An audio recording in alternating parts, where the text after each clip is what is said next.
Por 3 semanas, nós vamos precisar falar desse assunto. Ele é bem amplo, eu não tenho como concluir ele hoje. Então nós vamos trabalhar a primeira parte dele hoje.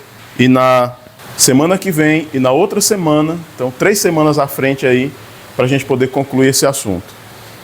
Que assunto? O julgamento de todos os habitantes da terra. Todos nós, como eu falei na oração, sem exceção, independente da sua religião, independente do que você acredita ou não acredita, independente da sua fé. Você pode ser um incrédulo, você pode ser um macumbeiro, você pode ser um espírita. Não importa o tipo de crença que você tenha. Todos os habitantes, todos, desde Adão até o último que venha nascer nessa terra, todos terão que passar pelo tribunal de Deus. Todos serão submetidos ao julgamento. Nesse processo, uns vão ser absorvidos e outros serão condenados.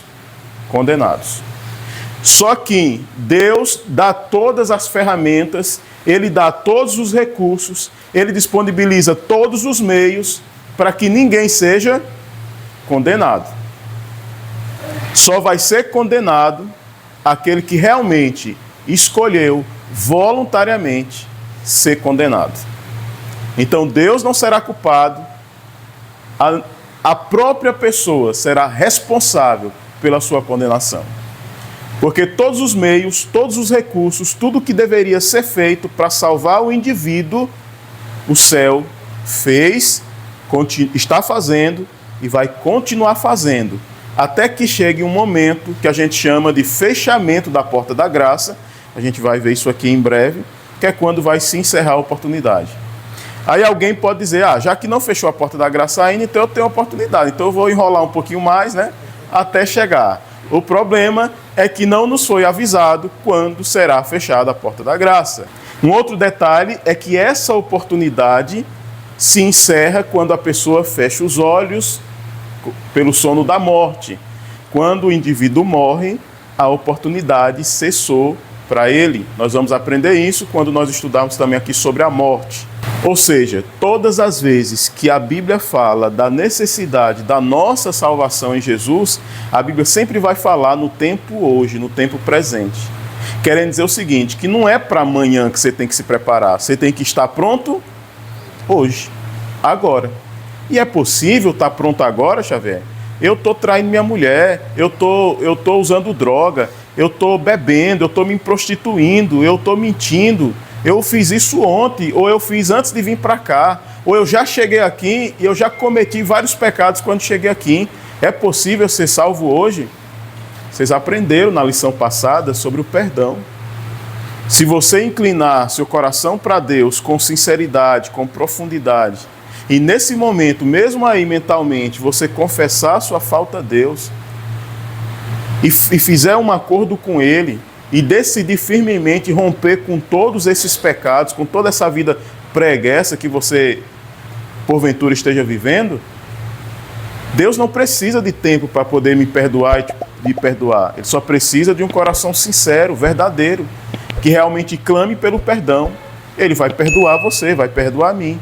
De maneira que se você morresse agora, ou eu, morreríamos salvos. Só que nessa situação, alguns se deixam ser enganados pelo inimigo e pensam assim, já que o perdão é instantâneo, então eu posso pecar aqui, depois que eu pecar, eu vou aqui e peço perdão.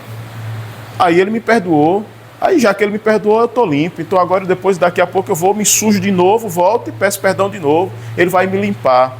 É aí que muitos vão se arrebentar, vão se quebrar e vai cair do cavalo. Porque o arrependimento precisa ser o abandono do pecado.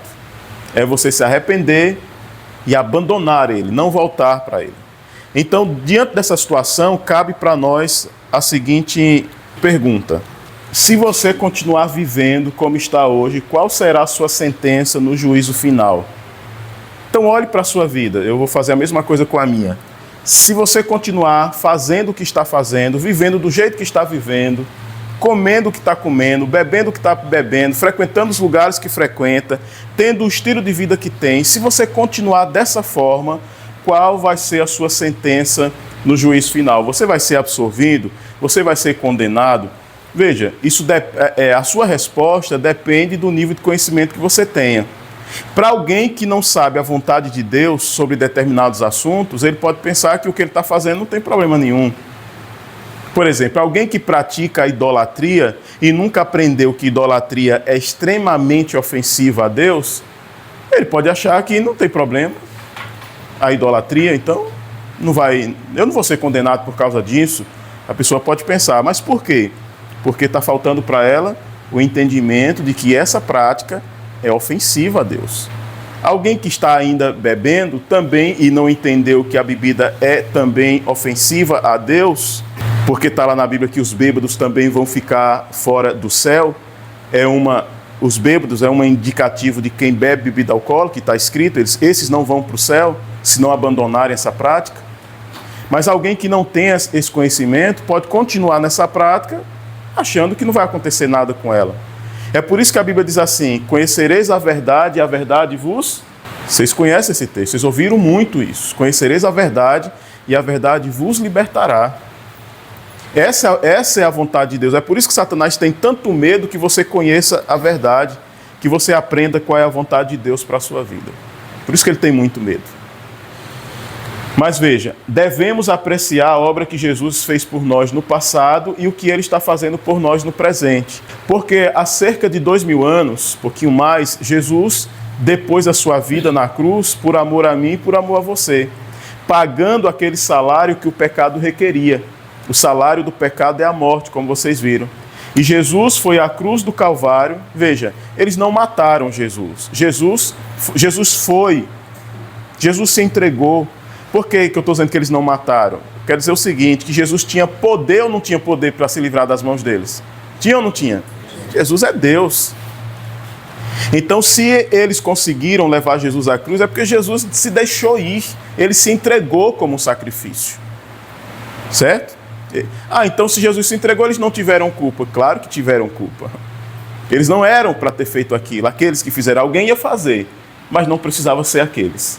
Qualquer outro indivíduo poderia ser. É igual ao Judas que traiu Jesus. Alguém iria trair Jesus, mas não estava determinado que tinha que ser Judas. Seria alguém do convívio dele, mas não estava determinado. Judas não nasceu destinado a trair Jesus. Foi uma escolha dele trair Jesus. Então Jesus, ele se entregou por amor a mim e a você. Fez o trabalho dele na cruz, ressuscitou. Depois de ressuscitado, ficou alguns dias com os discípulos aqui na terra e depois voltou para o céu. E ao voltar para o céu, ele assume uma posição, que nós vamos ver no decorrer do estudo, e ele está lá no céu fazendo uma obra, ou continuando a obra de salvação em prol da raça humana, em prol de mim e em prol de você. E aquele que cooperar com ele, sim, será salvo. O período escolhido para a restauração da verdade. Com o passar dos anos, Satanás foi trabalhando com algumas pessoas para poder introduzir no meio do cristianismo várias práticas contrárias à vontade de Deus. Várias práticas. A Igreja de Deus, quando ele formou, quem eram os membros da Igreja de Deus? Você conhece alguns deles, algumas pessoas que faziam parte da Igreja de Deus quando formou. Vocês conhecem João, Pedro, Lucas, né? Tomé, Maria, mãe de Jesus. Então essa turma aí, eles faziam parte da igreja lá no começo. Houve um período que eles ficaram num local e eles viveram uma experiência chamada a experiência do Pentecoste. Isso está registrado lá em Atos, no capítulo 2. Eles começam ali com cerca de 120 pessoas, depois Pedro faz uma pregação e cerca de 3.000 pessoas se convertem. Depois o número deles já era de 5.000. Aí a Bíblia diz que todo dia vinha gente para pertencer à igreja de Deus. E a igreja cresceu tanto que o apóstolo Paulo diz que do mundo conhecido da época, todos já tinham ouvido falar de Jesus. Só que Satanás, ele sempre trabalhou e continuará trabalhando para corromper, para trazer corrupção no meio da igreja de Deus. E Satanás conseguiu introduzir dentro da igreja de Deus algumas práticas, alguns costumes contrários à vontade de Deus. E isso tem perdurado até os nossos dias. Por isso, houve a necessidade de Deus estabelecer um período em que algumas verdades que tinham sido jogadas por terra, que estavam esquecidas, que o povo não estava mais praticando, essas verdades precisavam ser restauradas. E aí um texto base que serve para a gente entender e que nós vamos depois se aprofundar nele mais à frente, é esse que está escrito em Daniel, no capítulo 8, no versículo 13 a 14, que diz assim: até quando, isso aqui foi uma pergunta que Daniel fez, até quando durará a visão na qual é entregue o santuário e o exército a fim de serem pisados? E ele me disse, até 2.300 tardes e manhãs, e o santuário será purificado. No momento que eu peço que vocês se atentem, é para essa palavra, purificado. Até 2.300 tardes e manhãs e o santuário será purificado. A gente vai se aprofundar, vocês vão entender nisso aí ao longo dessas semanas que eu estou falando. O que eu quero que vocês se preocupem nesse momento é entender que a palavra purificar significa justificar. Isso indica uma espécie de julgamento do povo de Deus. Então isso nos dá a ideia de julgamento, isso indica julgamento. Mas nós vamos entender isso com mais profundidade. Lá em Hebreus, no capítulo 9, no versículo 22, diz assim: quase todas as coisas se purificam com sangue, e sem derramamento de sangue não há remissão, ou seja, não há perdão. Para que o pecado fosse perdoado, é necessário que houvesse derramamento de sangue. Só que não poderia ser o derramamento de sangue de uma outra criatura, de um ser humano ou mesmo de um animal. Porque o salário do pecado é a morte e é a morte eterna, como eu já expliquei para vocês. Só tinha condições de pagar esse salário só Deus. Por isso que Jesus teve que deixar o céu, se tornar um ser humano e poder entregar a vida, derramar o sangue dele. Como diz o texto, sem derramamento de sangue não há remissão. A palavra remissão é perdão, certo? Não há perdão se não tiver derramamento de sangue. E aí Jesus teve que derramar o sangue deles, sendo crucificado na cruz, para que o perdão estivesse disponível para mim e para você. Só que antes de Jesus vir, Deus então mandou, para que as pessoas entendessem como era que a salvação iria acontecer, Ele mandou que fosse construído isso aqui, um santuário. Um santuário deveria ser construído. Está lá escrito em Êxodo, a gente leu naqueles dias que a gente estava estudando com vocês, e diz assim: me farão um santuário para que eu possa habitar no meio deles. Êxodo capítulo 25, verso 8 e 9. Então Deus mandou que construísse um santuário, ou seja, uma igreja. Ela tinha exatamente esse formato aqui, ó. Eles habitavam exatamente dessa forma, em barracas, tinha essa murada, aqui era chamada de pátio, certo? Aqui dentro ficavam os dois compartimentos, Santo e Santíssimo. Eu vou mostrar um vídeo aqui para vocês, por meio do vídeo, entender mais claramente como era isso aí. Então, presta bem atenção nesse vídeo.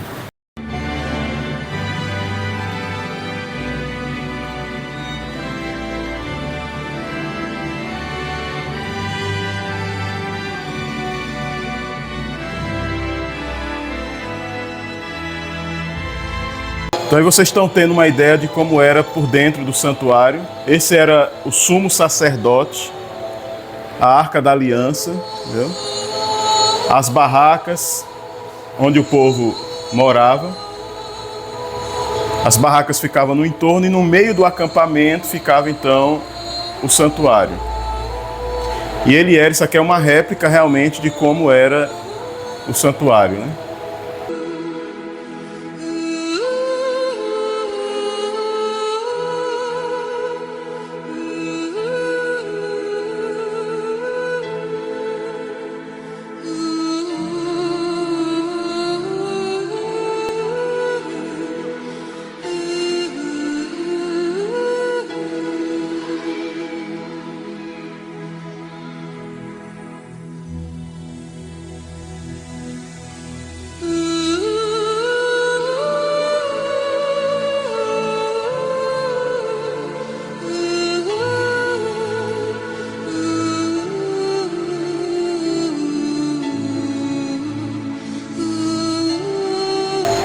As medidas aí são exatamente como elas eram, viu? Agora os móveis do santuário. Então aqui é o altar de sacrifício, onde eram sacrificados todos os animais. Eles eram mortos aí. e jogados a carne aqui, o sangue era colocado nas pontas desse altar de sacrifício. Antes de entrar dentro do santuário, eles tinham que se lavar aqui nessa bacia de bronze, ela tinha água, então eles tinham que lavar a sujeira do sangue que tinha feito ali do sacrifício. É a pia de bronze, né, a bacia de bronze. O posicionamento que vocês estão vendo é exatamente como a Bíblia diz que era e tinha que ser. Entrando dentro da primeira parte do santuário, então vocês iam ter do lado esquerdo o candelabro, com 7 tochas acesas. A única iluminação desse santuário, de fato, era a do candelabro. Não podia se apagar, isso aí tinha que ficar aceso 24 horas. Durante todo o tempo que estava lá, não podia apagar de jeito nenhum. Do lado direito, vocês têm a mesa com 12 pães. Esses 12 pães representam as 12 tribos de Israel. É símbolo de Jesus Cristo, é símbolo da manutenção de Deus. Ou seja, Deus não deixaria faltar o pão, o cuidado para eles. Então simbolizava isso. E aí logo à frente você tem o altar de incenso. Era aqui onde era colocado o incenso, subia essa fumaça. Isso representava um ministério da intercessão, a oração intercessória. Por quem? Pelos pecadores. Então essa fumaça subindo representava a oração, o pedido, a súplica a Deus em prol daqueles pecadores. Entrando no terceiro compartimento, você tinha um lugar santíssimo do santuário, né? E lá dentro você tinha um único móvel, que era a Arca da Aliança, que é todo esse móvel aí. Essa tampa é chamada de propiciatório. Quando uma pessoa cometia algum tipo de pecado e, arrependido, desejava ser perdoado, levava ao santuário um cordeiro, branco, sem mancha e sem defeito algum, e o apresentava ao sacerdote. O sacerdote então iniciava uma cerimônia para que os pecados daquele homem fossem perdoados. O pecador colocava as suas mãos sobre a cabeça do cordeiro e confessava os seus pecados. Assim, simbolicamente, os seus pecados eram transferidos para o cordeiro, que deveria ser sacrificado em lugar do pecador. Desta forma, o pecador era considerado justo e o cordeiro morria em seu lugar. Então, o próprio pecador sacrificava o cordeiro, cujo... Da mesma forma que esse animal estava sendo morto aí em prol daquele pecador que levou, Jesus Cristo também seria morto por causa de mim e por causa de você. E aquele que fizer a mesma coisa que esse homem fez em relação ao animal, fizer em relação a Jesus, ou seja, confessar os pecados confiando nos méritos de Jesus, vai ter os seus pecados perdoados. Por que foi que Deus mandou eles fazer isso aqui no santuário? Para que eles entendessem como era que funcionaria o processo de salvação, o plano de salvação. Então Deus tinha tirado eles do Egito, Deus estava levando eles para a terra de Canaã e Deus estava ensinando a eles como era que funcionaria isso aí. Olha o que diz esse texto aqui, ó. O santuário celestial serviu de modelo para o santuário terrestre. E o texto de Êxodo diz assim, ó: e me fareis um santuário para que eu possa habitar no meio deles, segundo tudo o que eu te mostrar para modelo do tabernáculo, e para modelo de todos os seus móveis, assim mesmo fareis. Então, toda a construção do santuário, ela não foi feita de acordo com como Moisés achava que tinha que ser feita. Ela foi feita de acordo com um modelo que Deus mostrou. Então, tinha um modelo, tinha um padrão, e Deus disse para Moisés, você vai fazer igual esse padrão, igual esse modelo. Tanto a estrutura, como também o mobiliário, todos os móveis. E ali está a referência bíblica quando você encontra isso. Atente para isso aqui, a palavra hebraica traduzida por modelo é a palavra tabnit, que se refere a um desenho ou modelo para um edifício, uma imagem ou figura de algo, uma réplica ou símile. Geralmente descreve um objeto tridimensional e, na maioria dos casos, pressupõe a existência de um original. Ou seja, a palavra hebraica que foi usada para modelo lá, exatamente prova que ele estava construindo um santuário de acordo com um modelo de um outro que já existia e que havia sido mostrado a ele. O sangue sozinho não possuía qualquer poder salvífico. É claro que aquele animal que vocês viram na imagem sendo degolado ali, aquele sangue ali não tinha poder para perdoar os pecados daquela pessoa. Mas como assim? Você não disse que ele era perdoado? É porque quando ele fazia aquilo, ele estava demonstrando fé num sacrifício de Jesus que iria acontecer no futuro. Aquele ato de fazer aquilo ali, ele estava demonstrando que ele acreditava que um dia Deus iria enviar o Salvador para morrer no lugar dele. Então ele olhava para o futuro. Quando eu e você hoje confessamos os nossos pecados a Deus, nós estamos demonstrando crença, acreditar em um Salvador que veio e morreu por nós. Então nosso olhar se volta para o passado, no que diz respeito ao sacrifício de Jesus. Então a fé é a mesma, só é diferente, a projeção que é diferente. Eles projetavam a fé, o olhar deles para um sacrifício que viria no futuro. Nós projetamos o nosso olhar, a nossa fé, a nossa crença em um sacrifício que aconteceu no passado. Essa é a única diferença, mas a situação é a mesma. O que garante a salvação, o que garantia o perdão era e continua sendo o sangue de Jesus Cristo, o sacrifício de Jesus por nós. Todos os rituais do santuário apontavam para o verdadeiro Cordeiro, que é Jesus Cristo. Se você for na Bíblia, lá em João, no capítulo 1, no versículo 29, você vai encontrar essa passagem aqui, ó. Quando Jesus ia passando, João Batista virou para Jesus e falou...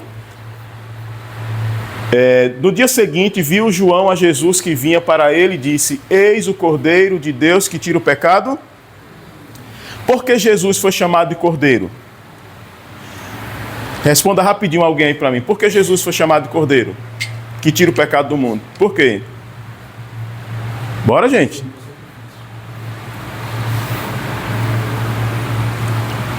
Por quê? Não está de todo errado, mas eu gostaria de outra resposta, algo mais concreto. Acabei de mostrar para vocês por que Jesus foi chamado de Cordeiro. Também não está errado, mas, gente, ele foi chamado de Cordeiro. O que era sacrificado lá no santuário? Um cordeiro. Então veja, eu acabei de mostrar um vídeo para vocês de um cordeirinho sendo sacrificado. Aí vem João e chama Jesus de Cordeiro. Por que João chamou Jesus de Cordeiro? Porque ali estava aqueles cordeirinhos lá no passado representavam. Do mesmo jeito que aquele cordeiro lá era sacrificado, era morto, aquele cordeiro chamado Jesus estava também sendo sacrificado, ou seria, no caso ali, não tinha sido ainda, seria sacrificado e seria morto. Por isso Jesus é comparado a um cordeiro. Não é porque morreria por nós, simplesmente. É porque no passado, cordeiros eram sacrificados. Aí João tem na mente o quê? A imagem do passado. Do jeito que aquele cordeirinho lá era morto, então ele também vai ser morto. Então ele é um cordeiro que será sacrificado no nosso lugar. Diariamente, o sacerdote entrava no primeiro compartimento do santuário. No primeiro compartimento tinha 3 móveis, 3 mobiliários. Do lado esquerdo estava o candelabro, do lado direito estava a mesa com os 12 pães e bem na frente estava o altar de incenso. Nessa primeira parte só entrava o sacerdote entrava somente até essa parte aí. Na outra parte, que é o Santo do Santo, que é o lugar santíssimo, só entrava o sumo sacerdote. E quantas vezes por ano? Uma vez. Somente no dia da reconciliação com Deus é que o sumo sacerdote entrava no segundo compartimento. Somente uma vez no ano. Então, durante todo o ano, eles entravam no lugar santo para fazer todo o trabalho. E uma vez por ano, eles acessavam o outro compartimento. Ali está chamando de segundo porque está contando só os 2 dentro da barraca. Mas se você for contar a parte do pátio, são 3. O pátio, o lugar santo e o lugar santíssimo. E ele entrava ali para quê? Para fazer a purificação do santuário. Lembra da palavra lá que vocês viram? Purificar, que eu mostrei que significa juízo, que tem a ver com juízo. Entendeu? A palavra purificar. E tinha data para isso. Lá em Levítico, no capítulo 16, no versículo 29 e 30, diz assim, ó, no 7º mês, aos 10 dias do mês, afligireis a vossa alma, e nenhuma obra fareis, porque naquele dia se fará expiação por vós, para purificar-vos, e sereis purificados de todos os vossos pecados perante o Senhor. Então veja, no 7º mês, no dia 10 do 7º mês, o povo tinha que afligir a alma. O que era isso? Ficar pianinho. Ficar com o coração quebrantado. Um espírito de arrependimento, porque o sumo sacerdote entraria no lugar santíssimo do santuário, certo? Para fazer a purificação de todos os pecados. E nesse período, quem não tivesse arrependido, quem não tivesse realmente com disposição para abandonar os pecados, seria expulso do meio do povo de Deus, seria expulso da nação de Israel. Presta atenção a essa explicação aí, ó. Era no dia 10 do 7º mês que ocorria a purificação do tabernáculo. Esse era um dia solene e de profunda reflexão para os israelitas.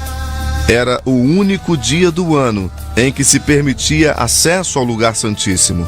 E quem entrava lá era o sumo sacerdote. Através de um complexo de sacrifícios e ritos de manipulação do sangue, o sumo sacerdote realizava a expiação do santuário. Entre as cerimônias realizadas pelo sumo sacerdote, o ritual dos 2 bodes merece atenção.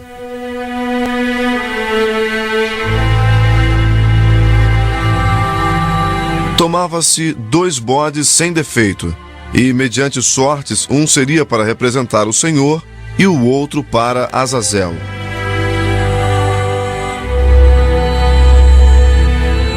As expressões para Azazel e para o Senhor sugerem contraste ou oposição entre os 2 bodes.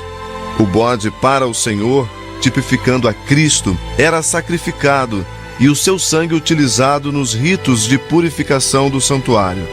Concluídos os ritos de manipulação de sangue que removiam os pecados e impurezas do santuário, o sumo sacerdote impunha as mãos sobre o bode vivo, aquele cuja sorte recaíra para Azazel, confessava sobre o mesmo os pecados do povo e o despachava vivo para abandoná-lo no deserto. O bode para Azazel, um tipo de Satanás, cabe ressaltar, não era sacrificado e, portanto, efetuava uma expiação não sacrificial, não substitutiva. Era um veículo para a remoção dos pecados acumulado ao longo do ano no santuário e que representava a parte desempenhada por Satanás nos pecados de cada pessoa, parcela que agora volta para ele. No dia da expiação, Deus demonstrava a sua aversão e ódio ao pecado, depondo sobre o originador de todo o mal as responsabilidades que lhe eram devidas. Assim, Deus ensinava a todo o povo a sua aversão à transgressão e vindicava o seu caráter como Rei santo e misericordioso.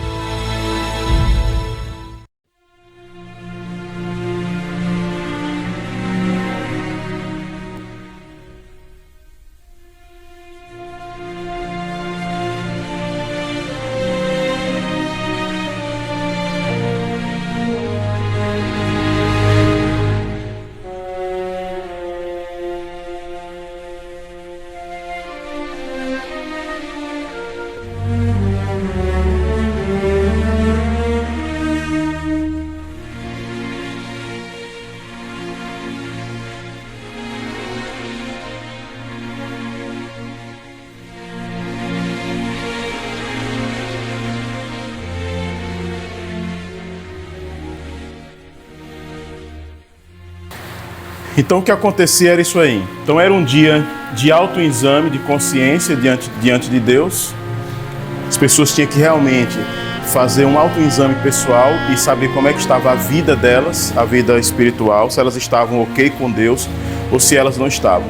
E como vocês viram aí, eram escolhidos 2 bodes. Um bode seria sacrificado, esse bode que seria sacrificado representava Jesus Cristo, e o outro bode era enviado vivo ao deserto e lá ele morria. Por que esse bode? Porque eram escolhidos esses 2, um representando Cristo e o outro representando Satanás. Porque Satanás, ele também é responsável pelo mal que existe no mundo. Veja, a decisão de matar, de roubar, de cometer qualquer atrocidade, ela é uma decisão pessoal. A pessoa, ela decide fazer. Mas o Satanás, ele é tentador. Ele estimula, ele instiga as pessoas a fazer o mal. Por exemplo, se eu pegar alguns de vocês e estimular vocês, empurrar vocês para fazer o mal perante a justiça, eu também serei responsabilizado. Quem praticou o ato foi você. Mas se eu facilitei, se eu ajudei de alguma maneira, eu também sou responsável diante da justiça por isso. Por isso, Satanás, ele também levará a culpa pelo pecado das pessoas, porque ele foi o instigador do mal. E vocês precisam se atentar para isso. Nesse dia da purificação do santuário, precisava realmente ter esse exame de consciência. O dia da expiação era o dia de decisão final sobre o pecado. As pessoas não iam ter outra oportunidade, eles tinham que realmente, naquele dia, decidir a vida deles no que diz respeito a isso. Olha para cá. Durante o ano, a pessoa recebia perdão e assim sua culpa era figurativamente transferida para o santuário. Mas, no dia da expiação, o santuário passava por sua própria purificação. E o comportamento das pessoas esperado era aquele lá. E aí eu faço uma pergunta para vocês aqui, ó. O que foi que aconteceu em 22 de outubro de 1844? Cerca aí de 180 anos atrás. O que foi que aconteceu em 22 de outubro de 1844? Se você retroceder, vai dar mais ou menos aí 180 anos. Fique tranquilo. Alguns talvez saibam, mas quem não sabe a gente vai responder, não hoje, mas a gente vai responder essa pergunta depois. Deus, em primeiro lugar, ilustrou o plano da salvação imediatamente depois que Adão e Eva pecaram. Através do sacrifício do Cordeiro, esse processo impressionou o primeiro casal sobre o resultado hediondo do pecado e prefigurou a morte do Cordeiro de Deus por seus pecados. Quando Adão e Eva pecaram, vocês vão poder ver isso lá no livro de Gênesis, no começo, eles descobriram que eles estavam como? Nu. E eles começaram a sentir vergonha um do outro. E o que foi que eles fizeram para cobrir a nudez? A Bíblia fala lá, eles pegaram folhas de figueira. E eles construíram aventais para cobrir as partes íntimas. Quando Deus veio visitar eles, eles estavam vestidos dessa forma, com folha de figueira. O que foi que Deus fez? Deus deixou eles com as folhas de figueira? Deixou? A Bíblia diz que Deus vestiu eles com a roupa de pele. E para tirar a pele de um animal, esse animal teve que ser sacrificado. Então, esse animal, esse primeiro animal que foi sacrificado lá no Gênesis, para que as vestes dele, a pele desse animal vestisse Adão e Eva, já representava Jesus Cristo. Já era uma representação de Cristo, que pela morte dele, nós somos revestidos pela graça, pela justiça dele. É como se fosse assim, você não tem moral diante de Deus, eu também não tenho, mas Jesus nos dá essa moral, porque ele cumpriu a justiça, ele cumpriu a lei, ele obedeceu a Deus. Por causa dele, eu e você podemos chegar até Deus e sermos aceitos por Deus. Ao ser coberto pela justiça de Cristo. Mas como é que eu faço para ser coberto pela justiça de Cristo? Nós aprendemos semana passada, através do perdão. Por um tempo, os filhos de Israel passaram 400 anos no Egito, servindo como escravos a uma nação pagã. O Senhor viu que o seu povo precisava completamente ser reeducado, quanto à grande figura do plano da redenção, incluindo o seu papel e o papel de Deus na limpeza de seus pecados para serem restaurados à sua imagem. Então Deus estava por meio, isso aqui era um processo pedagógico para Deus reeducar o povo de Israel. Olhe para cá, por favor. O Senhor disse a Moisés, os israelitas deverão fazer uma tenda, que é a mesma coisa do santuário, viu? Tabernáculo, para mim, a fim de que eu possa habitar no meio deles. Esta é a chave para o enigma do santuário. A estrutura e as cerimônias eram para servir como símbolos para ilustrar o processo de salvação. Então, quando eles praticavam todos aqueles rituais do santuário, eles estavam aprendendo como era o processo da salvação. Era uma maneira de Deus dar essa aula para eles poderem entender isso aí. Por meio do santuário, Deus deseja habitar no meio do povo. O santuário, com todo o seu mobiliário, era um símbolo de Cristo e um símbolo do seu ministério. Tudo isso aqui representava Jesus, viu? Não só o Cordeiro, que era morto, mas tudo isso aqui era uma representação de Jesus. Por exemplo, o santuário, ele consistia em 3 áreas principais: o pátio, o lugar santo e o lugar santíssimo.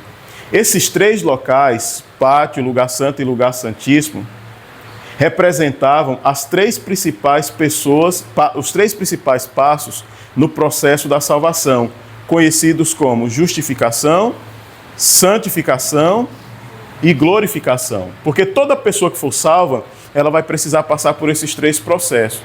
Eles correspondiam às três fases do ministério de Cristo: o sacrifício substituto, lá na cruz do Calvário, o sacrifício sacerdotal, ou seja, o ministério do sacerdote de Cristo, e a parte ali do juízo final. Então, essa quantidade que tem aí de tudo não é à toa. Deus estava com tudo isso mostrando todo o processo da salvação. Olha aqui, ó, no pátio, todos os pecadores arrependidos podiam ter acesso. No lugar santo, somente o sumo sacerdote. No lugar santo, o sacerdote. No lugar santíssimo, apenas o sumo sacerdote. E aqui estão as passagens onde confirma essa informação. Uma outra informação interessante sobre o santuário: no santuário há apenas uma porta, nem mesmo uma saída de emergência. Você lembra da palavra de Jesus? Eu sou a porta. Se alguém entrar por mim, será salvo. Então o santuário, ele só tem uma entrada, não tinha saídas aqui no muro. Mostrando o quê? Que só tem uma forma de você acessar o santuário. Só tem uma forma de você chegar até Deus. É através de Jesus. Você nunca vai conseguir chegar até Deus se não for através de Jesus. É só através dele que eu e você conseguimos ter acesso ao céu. Não há salvação em nenhum outro, porque não há nenhum outro nome debaixo do céu dado entre os homens pelo qual devamos ser salvos. O único caminho para Deus é através de Cristo, a única porta. Quando você vai para o altar de sacrifício, aqui, ó, após entrar na porta, a primeira coisa que você vê ali é o altar de sacrifício.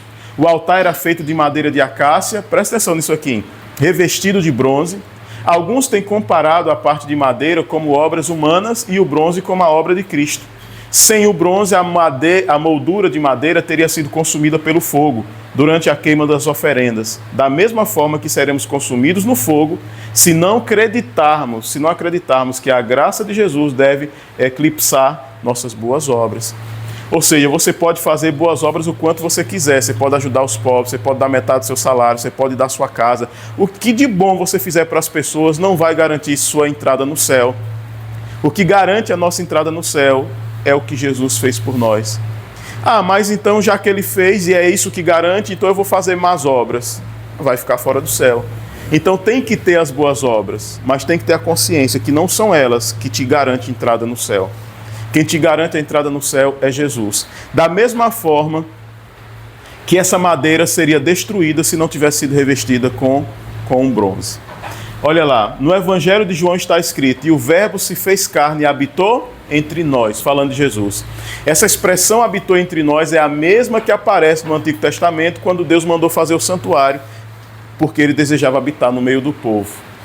No Novo Testamento, Cristo é esse santuário que desce para habitar no meio do seu povo. E ele se comparou ao santuário, ele disse assim, ó, Jesus respondeu e disse: derrubai esse santuário e em 3 dias o levantarei. João capítulo 2, versículo 14. Ele estava falando dele mesmo, da morte dele. Quando ele fosse crucificado, 3 dias ele ressuscitaria. Então veja, ele se comparou ao santuário. Quando Deus mandou eles construir o santuário, Deus disse assim: construa um santuário para que eu possa habitar no meio de vocês. Então, no santuário, Deus habitava no meio de Israel, lá no antigo Israel, Deus habitava no meio deles através do santuário. No Novo Testamento, o próprio Deus vem, através de Jesus, o próprio Deus vem habitar no meio do povo. Então, lá era ilustrado pelo santuário. No Novo Testamento, é o próprio Deus encarnado que vem no meio do povo. Por isso que um dos nomes atribuídos a Jesus é esse nome aí, Emã, que significa Deus conosco. Emanuel, Deus conosco. Então você tem um Deus presente. O seu Deus, ele não é ausente. O seu Deus está todos os dias gritando nos seus ouvidos. O seu Deus está todos os dias querendo conversar com você, querendo interagir com você. O seu Deus está todos os dias esperando pela sua companhia, pela sua atenção. Mas o problema é que você tem dado atenção a outras coisas e não a Ele. Ele está presente, Ele prometeu. Tem uma passagem na Bíblia que diz: eis que estarei convosco todos os dias até a consumação dos séculos. Ele nunca deixou de estar disponível. Ele está disponível, Ele está acessível. O problema é que você não procura Ele. O problema é que eu não procuro Ele. Nós procuramos os prazeres, nós procuramos tantas outras coisas, menos a Deus. Você tem tempo para a sua bebida, você tem tempo para o seu cigarro, você tem tempo para o seu futebol, você tem tempo para as suas farras, você tem tempo para namorar, você tem tempo para trair a esposa, você tem tempo para meio mundo de mazela nessa vida. Mas quando é para tirar tempo para Deus, você não tem paciência, não presta atenção. Assim é a maioria das pessoas. Não é porque Ele não está presente, não é porque Ele não está conosco, é que as pessoas não procuram Ele. Não tem tempo para procurá-lo. A maioria das pessoas é assim, e eu espero que vocês, e eu também, tomemos um rumo diferente na nossa vida. Que a gente aprenda, mesmo lá na nossa casa, principalmente lá, principalmente lá, quando você estiver sozinho, você aprenda a separar um tempo para a sua conversa com Deus. Escolha um local especial na sua casa, sei lá, o seu quarto, algum lugar, e vá lá conversar com Deus. Vá abrir o seu coração para Ele. Vá falar para Ele das suas dores. Você não desabafa com o seu amigo? Você não desabafa com a sua amiga? Você não desabafa com o seu filho, sei lá, com a sua esposa, com o esposo? Não sei, alguém faz isso. Alguns desabafam consigo mesmo, ficam ali murmurando, se reclamando. Faça isso com Deus. Entre num local secreto, dobre os seus joelhos e comece a conversar com Ele. Se não tiver coragem nem para dobrar os joelhos, sente na cama, ou faça isso em pé, mas faça. Diga para Ele o que está doendo, diga para Ele o que você acha que precisa ser consertado. Diga para Ele o que está incomodando você. E lembre sempre, Ele é Deus conosco, Ele é Deus presente, Ele é Deus acessível. E o melhor, nele está todo o poder. Ele tem tudo o que você precisa. Ele tem a chave que abre todas as portas. Ele tem a cura para todas as enfermidades, sejam elas físicas, emocionais, não importa, Ele tem a cura para todas elas. Sem querer menosprezar, as pessoas pagam às vezes rios de dinheiro para uma terapia com um profissional, às vezes viaja quilômetros, pega o carro, às vezes viaja para outra cidade para ir diante de um psicólogo. Não quero aqui menosprezar a profissão e nem dizer que não é importante e necessário, não é esse sentido. O que eu quero dizer, o sacrifício que as pessoas fazem, às vezes para ir diante de um profissional desse, mas não tem coragem de ir em casa, dobrar os joelhos e ir diante do psicólogo dos psicólogos, do médico dos médicos, entendeu? Do Deus Todo-Poderoso. Então vá para o campo hoje, saia daqui com essa consciência. Primeiro, você entendeu como era o processo que acontecia lá no santuário. Mas principalmente, eu quero que você saia daqui hoje com isso no seu coração. Deus está acessível. Deus é um Deus comigo. Deus está à minha disposição. Deus quer me ouvir. Deus quer se encontrar comigo. Saia daqui pensando nisso. Esqueça tudo que eu falei, se for o caso. Mas lembre disso aqui. Deus quer ter um encontro comigo. Você quer ter um encontro com Ele? Então, converse com Ele sobre isso aí. E nós vamos responder o que foi que aconteceu em 22 de outubro de 1844, ou seja, cerca de 180 anos atrás. Não vamos responder agora não, mas nas 2 próximas semanas vamos responder. Vamos ficar em pé, vamos cantar e orar.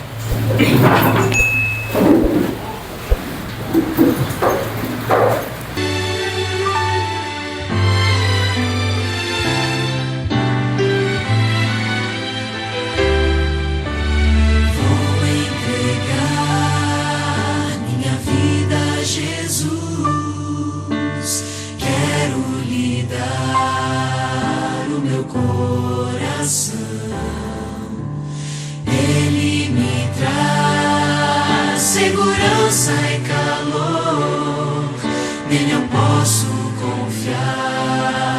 seu amor me salvou. Quero adorar ao Criador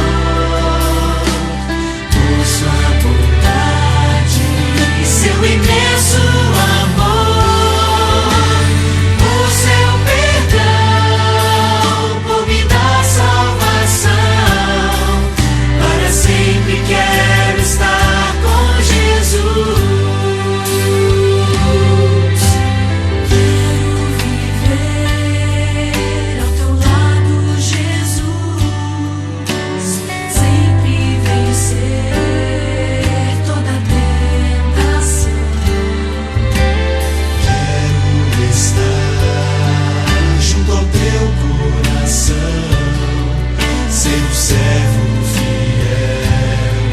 Sempre ser de Jesus.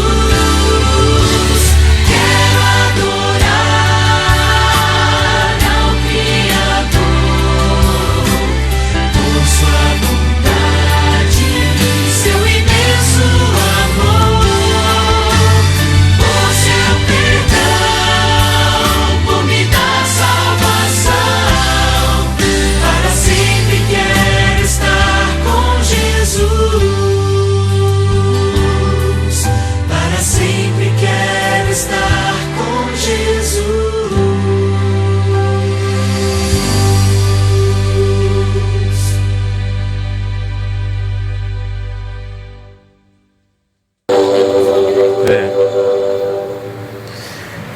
Santo Deus, essa é a nossa oração, esse é o desejo do nosso coração, de fato estarmos com o Senhor. O Senhor nos promete, o Senhor nos garante estar presente conosco.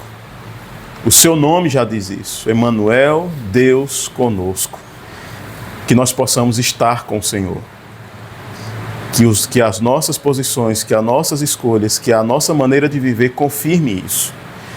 E aqui eu termino a oração pedindo que o Senhor ajude cada um dos teus filhos que tem tomado decisões essas que tem agradado ao seu coração.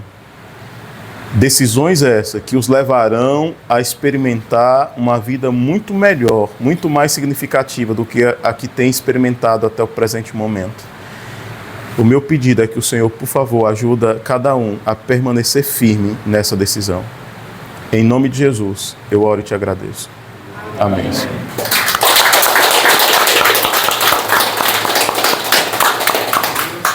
Deus abençoe a todos.